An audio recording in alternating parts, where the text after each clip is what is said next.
અંબાજીના જંગલમાં અચાનક લાગી ભીષણ આગ, જોતજોતામાં આગે વિકરાળ સ્વરૂપ ધારણ કરી. ઉનાળાના પ્રારંભે જંગલોમાં આગ લાગવાનો સિલસિલો શરૂ થઈ જાય છે. અંબાજીના જંગલ વિસ્તારમાં આગનો બનાવ વધુ બને છે, ત્યારે ગબ્બર રોડ પર હનુમાનજી ટેકરી પાછળના જંગલમાં આગ લાગી. જંગલમાં આગ લાગતા અનેક ઝાડ બળીને ખાક થઈ ગયા. સ્થાનિકોએ આગને કાબૂમાં લેવાનો પ્રયાસ કર્યો, પરંતુ આગે વિકરાળ સ્વરૂપ ધારણ કરતા પરિસ્થિતિ બેકાબુ બની ગઈ. લોકોએ તાત્કાલિક ફાયર વિભાગને જાણ કરતા ટીમ ઘટના સ્થળે પહોંચી પાણીનો મારો ચલાવ્યો. આગ દૂર જંગલમાં હોવાથી આગ બુઝાવવી એક પડકાર હતો, કારણ કે જંગલ વિસ્તારમાં પાણીને પાઇપ ટૂંકી પડે છે.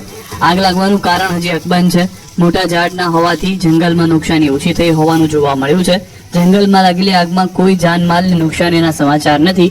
હાલ કલાકોની ભારે જહેમત બાદ આગ પર કાબુ મેળવી લેવાયો છે. આગની ઘટનામાં કેટલાક મહત્વના ઝાડ બળીને ખાક થઈ ગયા હતા.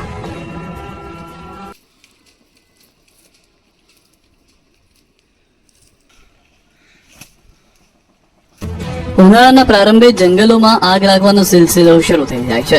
અંબાજીના જંગલ વિસ્તારમાં આગનો બનાવ વધુ બને છે, ત્યારે ગબ્બર રોડ પર હનુમાનજી ટેકરી પાછળના જંગલમાં આગ લાગી. જંગલમાં આગ લાગતા અનેક ઝાડ બળીને ખાક થઈ ગયા. સ્થાનિકોએ આગને કાબૂમાં લેવાનો પ્રયાસ કર્યો, પરંતુ આગે વિકરાળ સ્વરૂપ ધારણ કરતા પરિસ્થિતિ બેકાબુ બની ગઈ.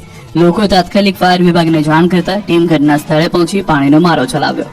આગ દૂર જંગલમાં હોવાથી આગ બુઝાવવી એક પડકાર હતો, કારણ કે જંગલ વિસ્તારમાં પાણીને પાઇપ ટૂંકી પડે છે. આગ લાગવાનું કારણ હજી અકબંધ છે. મોટા ઝાડના હોવાથી જંગલમાં નુકસાની ઓછી થઈ હોવાનું જોવા મળ્યું છે. જંગલમાં લાગેલી આગમાં કોઈ જાનમાલની નુકસાનીના સમાચાર નથી.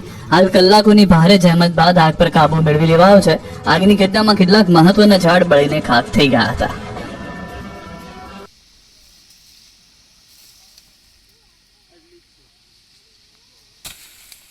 ઉપર જાવે દીરિયા જોજે બાકી ઉપર લાગી જાય કરી માં એ જોરા લાગો 20